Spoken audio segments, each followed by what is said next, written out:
आशा करता हूं आप सब बहुत अच्छे होंगे। मेरा नाम है सिद्धांत अग्निहोत्री। स्टडी ग्लोस पे आपका बहुत बहुत स्वागत है। दोस्तों, भारत और उसके पड़ोसी क्या हो रहा है हमको खुद समझ में नहीं आ रहा है, लेकिन ये एडिटोरियल जो है वो बहुत अच्छे से बात करता है कि भारत एक तरीके से स्ट्रैटेजिक क्रॉस रोड्स पे है। भारत के पड़ोसी मुंह फुला के बैठे हुए हैं। भारत के पड़ोसी चाइना की गोद में बैठे हुए हैं, जो पूरी दुनिया भारत के पड़ोसी और भारत के लिए भी अच्छी खबर नहीं है। चाइना बहुत खुश है, नो डाउट, लेकिन जितने भी आपको अगल बगल के देश दिख रहे हैं सब, भारत इन सब से घिरा हुआ है। भारत, ये कहना गलत नहीं होगा कि चीन को हराना बहुत ज्यादा जरूरी है। भारत इस समय दुश्मनों से घिर गया है। कल ही बांग्लादेश में खबर आई, फिर से कट्टरता हुई। वहां पे बड़े बड़े इंस्टीट्यूशन पे इस्तीफा दिया जा रहा है, दिलवाया जा रहा है। एक लड़के को पीट पीट के मार दिया गया।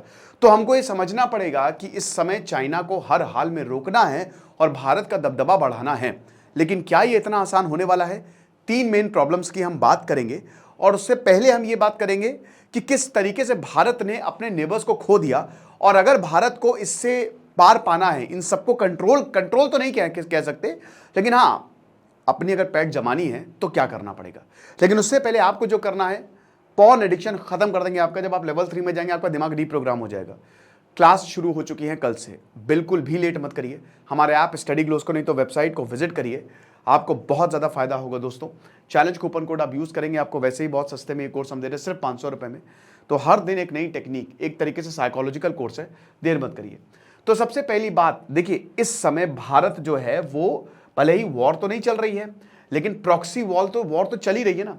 अब 31वीं मीटिंग हुई, भारत ने कहा कि हाँ ठीक है, हम चाइना से अच्छे रिश्ते बनाना चाहते हैं, जो भी हमारे डिफरेंसेस है उसको कम करना चाहते हैं। लेकिन दोस्तों, सच बात तो यह है कि कोई कुछ नहीं आगे बढ़ा।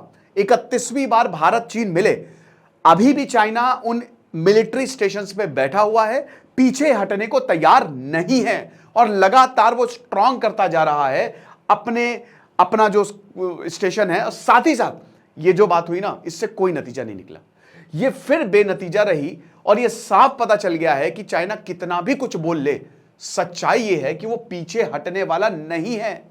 और चाइना पाकिस्तान को सपोर्ट कर रहा है। हर सपोर्ट छोड़िए, पाकिस्तान चाइना की अनऑफिशियल कॉलोनी है, ये हम सबको पता है। और पाकिस्तान को, इधर पाकिस्तान है, अभी एक दीपक सर लेक्चर लेंगे, ज्वाइंट कमांड हमारे डेवलप हो रहा है, ताकि पाकिस्तान और चाइना को हम एक साथ डेवलप कर सकते। देखिए, एक साथ काउंटर कर सकते हैं। प्रॉब्लम ये है ना कि टू फ्रंट वॉर हमको झेलनी पड़ेगी। पाकिस्तान की जो मिलिट्री है, ठीक है, वो भी अच्छी खासी है, ऐसा नहीं कि बहुत कमजोर मिलिट्री है, और चाइना की भी। दोनों तरफ से हमको संभालना पड़ेगा। भारत संभाल लेगा, लेकिन नुकसान भी होंगे। हमको ऐसा वॉरफेयर करना है कि नुकसान ना हो। लेकिन सबसे बढ़िया, अगर बातचीत से चीजें हल हो जाए तो क्या ही बात है। BRI या फिर इनका जो MSR प्रोजेक्ट है, ठीक है, समुद्र के रास्ते maritime silk road, belt and road initiative, हालांकि ये सक्सेसफुल नहीं है, 110% फेल होगा, देश पीछे हटते जा रहे हैं। लेकिन एक बहुत इंपॉर्टेंट चीज, पड़ोसी देश चाइना की गिरफ्त में आते जा रहे हैं। चाइना इन पे शिकंजा कसता जा रहा है। भारत के लिए बुरी खबर है, क्योंकि देखिए, BRI और MSR, ये दो सपना है चाइना का। चाइना को बहुत ज्यादा फायदा होने वाला है। अभी चाइना को घूम के जाना पड़ता है, और मलक्का प्रॉब्लम तो है ही, मलक्का डायलेमा। भारत ने स्ट्रेट ऑफ मलक्का को ब्लॉक किया, चाइना का ट्रेड खत्म। लेकिन जिस दिन BRI हो गया ना, चाइना समझ लीजिए कि रूल करेगा। तो भारत के लिए बड़ी दिक्कत है। अब चाइना को सारे देश चाहिए। हो सकता है चाइना ने तख्ता पलट करवाया, हो सकता है क्या करवाई है। जब चाइना के पास सारे देश चले गए, आ गए, तो क्या होगा, वहां से रोड निकाल दो। यही हो रहा है। बांग्लादेश चाइना के सामने खड़ा था, शेख हसीना ने बोला कुछ भी होके हम तीस्ता डील तुमसे नहीं करेंगे, हम चिकन नेक कॉरिडोर के पास तुमको नहीं बैठने देंगे। अब बांग्लादेश चाइना के पास चला गया, लेवरेज गई हमारी। तो इसीलिए हम बता रहे हैं कि बहुत ही ज्यादा खतरनाक सिचुएशन में है। रीजनल शिफ्ट्स जो भारत को इफेक्ट करेंगे, उसके जो परिणाम होंगे, मालदीव्स देखिए, इस समय मोहम्मद मुइजू जो हैं, वो चाइना की गोद में बैठे हुए, इकोनॉमिक हालत खस्ता है वहां पे। प्रॉपर प्रोपेगेंडा चाइना फंड करता है, पैसे देता है कि आप भारत के खिलाफ प्रोपेगेंडा चलाओ, सरकार बदलो। लोग देखिए, लोग नफरत नहीं करते हैं, लोग बिल्कुल नफरत नहीं करते हैं। लोग जो हैं वो भारत को ही फेवर करते हैं, उनको पता है ना चाइना कैसा। लेकिन वहां की जो सरकार है, चाइना पैसा देता है, पैसा फेंकता है, और वो बिक जाते हैं, और उस हिसाब से चाइना की कठपुतली बन जाते हैं, और वैसे ही काम करते हैं। हर जगह हमको यही देखने को मिलता है। बांग्लादेश में जो देखा, वो कभी भी हमने सोचा नहीं था ऐसा होगा। हमारे साथ नेपाल गया, बांग्लादेश गया, श्रीलंका तो वैसे ही गया हुआ था, पाकिस्तान तो ऐतिहासिक तौर पे 1947 के बाद ही चला गया, अफगानिस्तान हमारे साथ नहीं है, तालिबान का वहां पे रूल है। कोई भी पड़ोसी भारत के साथ, भूटान को छोड़ दें, कोई भी पड़ोसी जो है इस समय भारत के साथ नहीं खड़ा है, भारत के खिलाफ नहीं है। भारत को एक्स्ट्रा मेहनत करनी पड़ रही है, एक्स्ट्रा पैसे भारत को देने पड़ रहे हैं, और तब भी गारंटी नहीं है। ये लोग अपनी अकड़ में बैठे हुए हैं कि हाँ ठीक है, देखेंगे, पैसे नोट रख जाओ, उसके बाद देखेंगे क्या होता है, फिर अगर हमारा मन हुआ तो तुम्हारे साथ आ जाएंगे। ये दोगलापन जो है ये देशों ने समय अख्तियार किया हुआ है। बड़ी दिक्कत की बात है। भारत करे तो करे क्या, क्या ऑप्शन है भारत के पास? अब आप देख ही सकते हैं कि हम विश्वगुरु विश्वमित्र है, नो डाउट। भारत जो है, भारत की अलग रणनीति रही है, ठीक है, भारत ज्यादा पैसिफिस्ट है, लेकिन उसके बावजूद देशों को समझ ही नहीं आता। वही है, पैसा फेंको तमाशा देखो। विश्व मित्र की इमेज जो है सिर्फ कहने से नहीं होगा, क्योंकि हमारे पड़ोसी में, हमारे पड़ोसी समझते हैं कि ये भाई नहीं, ये बुली है। बताइए, बल्कि ऐसा बिल्कुल नहीं भाई। जिस चाइना ने जिन जिन देशों को सपोर्ट किया, बर्बाद हो गए वो। श्रीलंका बर्बाद हो गई, जब तक भारत के साथ था अच्छा था। नेपाल बर्बाद हो गया, इकोनॉमिक क्राइसिस, श्रीलंका जैसे हालात हो जाते हैं अगर उनकी करेंसी हमसे लिंक ना होती तो। पाकिस्तान की आप हालत देख ही रहे, मॉल लूट लिया रातों रात, बलूचिस्तान में प्रॉब्लम। तो जहां पे चाइना का पैसा लगा है वो तो देश बर्बाद होने ही होने हैं। लेकिन शुरुआत में पैसा हर किसी को अच्छा लगता है, लॉन्ग टर्म नहीं देखते आप, है ना। Warren Buffett long term game खेलते हैं, लेकिन हम तुरंत जो है वो इंपल्सिव होकर डिसीजन ले लेते हैं, जिसकी वजह से इन देशों को ये परिणाम देखने पड़ते हैं। लेकिन हमको समझना पड़ेगा कि जो अनचेक्ड प्रोवोकेशन है और जो डोमेस्टिक पॉलिसी है, डिवाइसिव डोमेस्टिक पॉलिसी, किस तरीके से ये काम कर रही है, कैसे इसको रोका जाए। समझ रहे हो, दो सवाल हैं ये। अब सबसे बड़ी बात ये है कि यहां पे अगर हमको great power status, with greater power comes greater responsibility. अभी पुतिन, ठीक है, व्लादिमीर पुतिन ने कहा है कि भारत जो है वो युद्ध रुकवा सकता है, ये, लेकिन मैंने क्या बोला, आपके एक्शंस बोलते हैं, आप कर क्या रहे हो। और फिलहाल भारत मजबूर है, भारत के जो जितने भी देश है वो भारत से दूर जाते जा रहे हैं और नफरत फैलती जा रही है भारत के खिलाफ। 2047 तक, 2047 तक हम कह रहे हैं कि हम एक विकसित भारत जो है, हम एक डेवलप्ड नेशन बन जाएंगे। अब शेप में ले रहे हैं, बहुत सारी नई नई पॉलिसी जो है वो डिफाइन की जा रही है। भारत शायद दुनिया की सबसे बड़ी इकोनॉमी, टॉप 3 में आ जाए 2047 तक। मुझे नहीं लगता ये 2000 हो सकता है, अगर सब कोई एक साथ काम करे तो ये 2037 तक ही हो जाए कहिए, लेकिन इतना आसान है नहीं। बहुत सारे रिफॉर्मेशन की जरूरत होगी, बहुत कुछ करना बाकी है। अब अगर ऐसा हो जाए तो कमाल हो जाएगा, लेकिन बहुत चीजें लैग करेंगी। बट हाँ, एक चीज जरूर है कि भारत सबसे बड़ी इकोनॉमी जरूर बन सकता है, नो डाउट। इकोनॉमी भारत की एक्सपैंड कर सकती है, क्योंकि टेक्नोलॉजी भारत में बढ़ रही है। तो एक मेजर मैन्युफैक्चरिंग हब, देखिए टैक्स में रिफॉर्मेशन बहुत ज्यादा जरूरी है। मैं बार बार बोलता हूं, जब तक सरकार ये नहीं करेगी तब तक कहने से वही कुछ नहीं होगा, पेपर से कुछ नहीं होगा। पेपर निकाल दिए हो गया, ग्राउंड रियलिटी क्या है, पेपर में सड़क बनी है, ग्राउंड में कुछ है ही नहीं, गड्ढे ही गड्ढे, ये चीज है। तो सबसे पहली बात, मास पॉवर्टी, इतने भारत में आधे से ज्यादा लोग गरीब हैं, कैसे निकालोगे आप? या तो ऐसे लीडर्स आए, अकेले नरेंद्र मोदी से तो कुछ होगा नहीं, सबको काम करना पड़ेगा। अब आप देखिए पार्लियामेंट में कौन है, क्या है, वो क्या कर रहे हैं लोगों के लिए। हर नेता, देखिए नेता बुरा नहीं है, 100 में से 99 लोग अच्छे हैं, क्योंकि उनको जीतना है, उनको लोगों के लिए काम करना पड़ेगा, वरना वो जीतेंगे नहीं। तो ऐसा नहीं कि नेताओं के बारे में बहुत गलत छवि बनी हुई है, वो काम, क्योंकि अगर वो नहीं काम करेंगे, ठीक है, तो वो जीतेंगे नहीं अगली बार। It is as simple as that. Jobless की प्रॉब्लम है भाई, अनएम्प्लॉयमेंट लगातार बढ़ता जा रहा है, लोग सरकारी जॉब की तरफ भाग रहे हैं। कैसे भारत इसको शिफ्ट करेगा? हेल्थ केयर, एजुकेशन 2047 तक कितना ज्यादा इंप्रूव होता है देखना पड़ेगा, ठीक है ना। अब स्टेट क्राफ्ट और नेशनल सिक्योरिटी सबसे इंपॉर्टेंट। पहली बात तो यह है कि देखिए किस तरीके से हम स्टेट क्राफ्ट को मैनेज करते हैं, किस तरीके से हम पॉलिसीज बनाते हैं, किस तरीके से गवर्नेंस पे फोकस करते हैं, किस तरीके से पॉलिटिकल स्टेबिलिटी हम लेके आते हैं, इकोनॉमिक स्टेबिलिटी लेके आते हैं, मिलिट्री स्टेबिलिटी, डिप्लोमेटिकली स्टेबिलिटी लेके आते हैं, ताकि हमारे नेशनल इंटरेस्ट जो है वो बने रहें, ताकि हम जो भी काम कर रहे हैं बाहर से हमको सपोर्ट मिले, ताकि हम भी चाइना की तरह दूसरों के साथ कोलैबोरेट करके नई नई स्कीम लॉन्च करें, नए नए रूट्स निकालें। सितवे प्रोजेक्ट हमने म्यांमार के साथ इतना शानदार साइन किया, म्यांमार में सरकार पलट गई। बांग्लादेश के साथ हमने तीसरा प्रोजेक्ट साइन किया, बांग्लादेश में सरकार पलट गई। नेपाल का इकोनॉमिक ब्लॉकेट अभी तक लगा हुआ है, वो अभी तक घाव नेपाल का भरा नहीं है।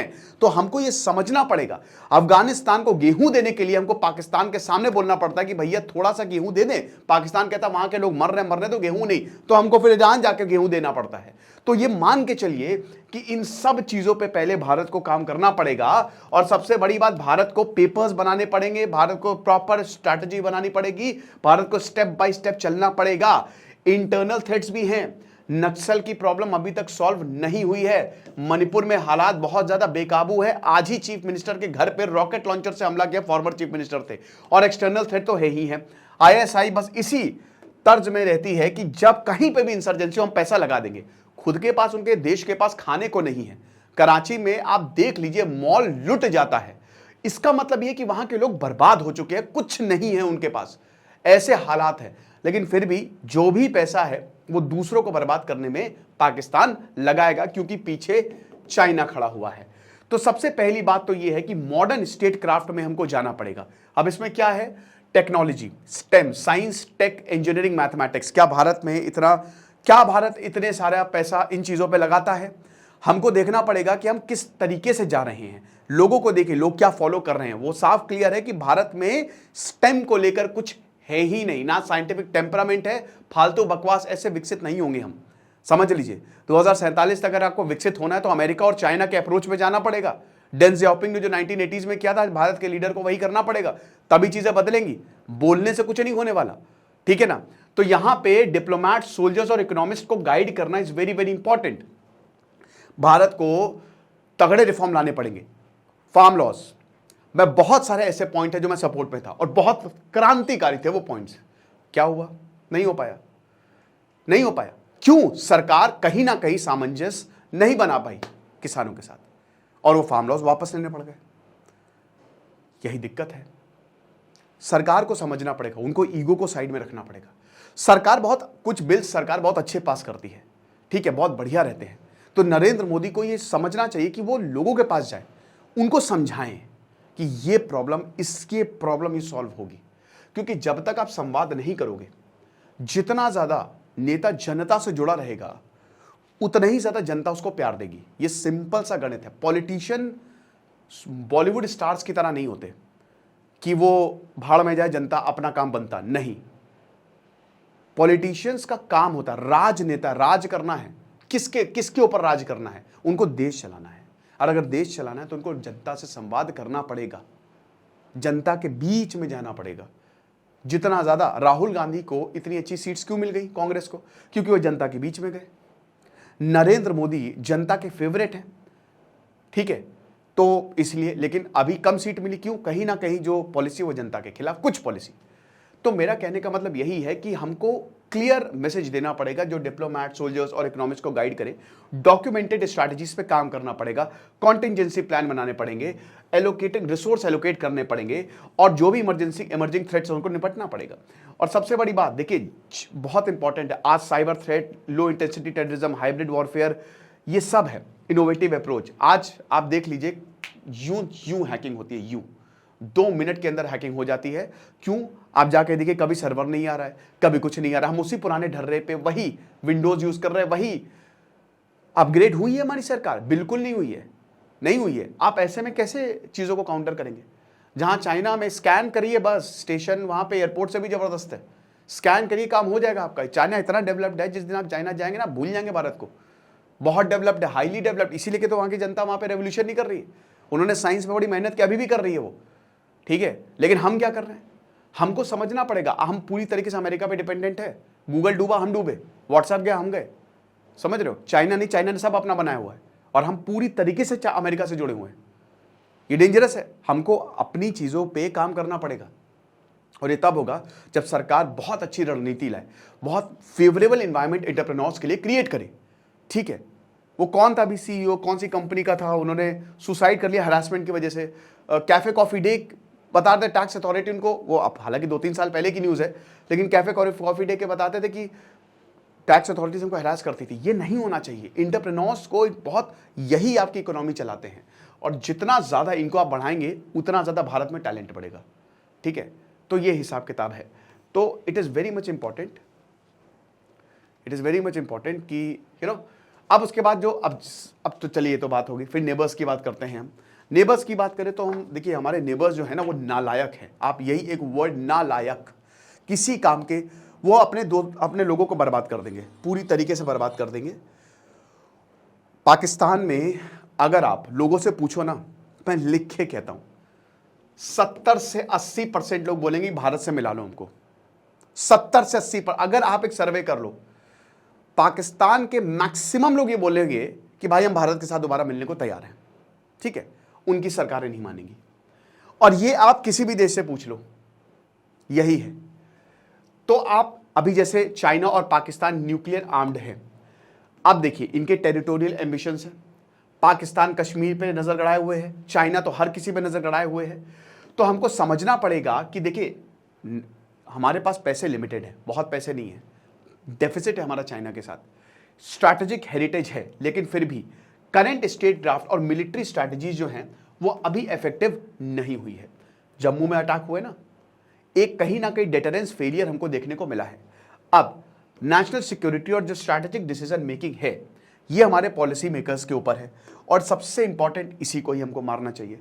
इसको हमको स्ट्रांग करना पड़ेगा, प्रॉपर स्ट्रैटेजीज बनानी पड़ेगी, क्योंकि देखिए इट इज़ वेरी इंपॉर्टेंट। अगर हमारे इंटरनेशनल रिलेशन अच्छे होंगे, और हमारे पास एक सबसे बड़ी ताकत यह कि हम तीनों तरफ से समुद्र से घिरे हैं, भारत हमेशा सुपर पावर बन सकता है, लेकिन उसके लिए आपको ट्रेड, पैसा चाहिए। जब आपके पास पैसा है तो आप चीज़ें कर सकते हो, उसके लिए आपके पास पॉलिसी चाहिए। 3 मेन प्रॉब्लम है। सबसे पहली बात, चाइना जो मिलिट्री और टेक्नोलॉजिकल डोमिनेंस है, बहुत तेजी से चाइना आगे बढ़ रहा है। 2050 तक वो अमेरिका की बराबरी कर लेगा, ये मान के चलिए, ठीक है ना। भारत में देखिए, भारत क्या है, हम चाइना को ये कर देंगे वो कर देंगे, हम लगभग हर एक चीज पे, electronic, machinery, pharmaceutical, 85 billion dollar का हमारा ट्रेड डेफिसिट है। भयानक ट्रेड डेफिसिट पे है हम चाइना के साथ। आप कैसे, जिस देश के साथ आप इतना ज्यादा बिजनेस कर रहे हो, खुद ट्रेड डेफिसिट में हो, कैसे आप उसको मारोगे? आत्मनिर्भर, इस पे फोकस करना चाहिए कि एटीट्यूड दिया है। दूसरा, जो लगातार हम डिफेंस इंपोर्ट करते जा रहे हैं, ये बहुत ही ज्यादा डेंजरस है, समझ रहे हो। हम रशिया, यूक्रेन, इन सब पे डिपेंडेंट है, इजराइल पे डिपेंडेंट है, हम अपनी मिलिट्री के लिए अमेरिका पे डिपेंडेंट है। बना रहे हैं हम, धीमे धीमे बना रहे हैं, लेकिन ये तीनों के तीनों कॉन्फ्लिक्ट में हैं। और हमने ये देख लिया कि रशिया की एडवांस वेपनरी भी वॉर में काम नहीं आई, यूक्रेन से जीत तो पाया नहीं। तो इन सब ने, हमको ये समझना पड़ेगा कि हमको अपनी पॉलिसी क्या करनी है। क्या हमको इन्हीं पे ही इतने डीले होते हैं, हमको एक रफाल लेने में इतना टाइम लग जाता है, हम वेट नहीं कर सकते ना। उधर चाइना लगातार एडवांस करता जा रहा है, हम वेट नहीं कर सकते। तीसरा, देखिए न्यूक्लियर डेटरेंस, हम उसी पॉलिसी पे हैं। चाइना और पाकिस्तान दोनों ने अपने न्यूक्लियर जखीरे को बढ़ाया है, बहुत तेजी से बढ़ाया है। क्या हम कर रहे हैं? हम 2003 की पॉलिसी पे पड़े हुए हैं। पाकिस्तान कहता है कि हमने न्यूक्लियर बॉम्ब दिवाली के लिए नहीं रखे हैं। अब आप एक बात बताइए, इस तरीके का अगर स्टेटमेंट देते हैं, ये ब्लैकमेलिंग है, आपको पता है, ये ब्लैकमेल कर रहे हैं। क्या हम ऐसा स्टैंड नहीं कर सकते? हमको भी ऐसा स्टैंड लेना चाहिए। हालांकि अब हमारा स्टैंड काफी क्लियर रह गया है, ठीक है, लेकिन फिर भी बहुत ज्यादा। उसके बाद स्ट्रैटेजिक अलायंस, देखिए भारत को नए पार्टनर्स ढूंढने पड़ेंगे। जो एग्जिस्टिंग पार्टनर है वो तो अभी मान के चलिए बहुत मुश्किल है, लेकिन भारत को इन सबसे बात करनी पड़ेगी। अब अफगानिस्तान से बात करिए, तालिबान से बात करिए, अब छोड़ दीजिए आप पूरी दुनिया क्या सोचेगी, आपको अपने बारे में सोचना है। आप उन सबसे बात करिए, उन सारे स्टेट एक्टर्स से बात करिए जो आपको फायदा पहुंचाएं। This is very very important, strategic alliance is very important. और भारत को अगर डोमिनेशन और हेजीमनी अगर इसको स्थापित करना है तो ये तो करना ही पड़ेगा। एक तो अपनी इकोनॉमी को नर्चर करे, और इंटरनेशनल रिलेशन, जियो पॉलिटिक्स स्ट्रॉन्ग करनी पड़ेगी। मिलिट्री को बढ़ाएं तगड़े से, बहुत तगड़े से। मिलिट्री भारत की सबसे ज्यादा पावरफुल है, ये हिसाब किताब है। तो भारत को एक्सटर्नल बैलेंसिंग भी करनी पड़ेगी, तभी चीजें जो है वो आगे जाके ठीक होंगी। ये लेक्चर था, आई होप आपको समझ में आया होगा। आपको क्या लगता है आप मुझे कमेंट बॉक्स में बताइएगा। Thank you so much.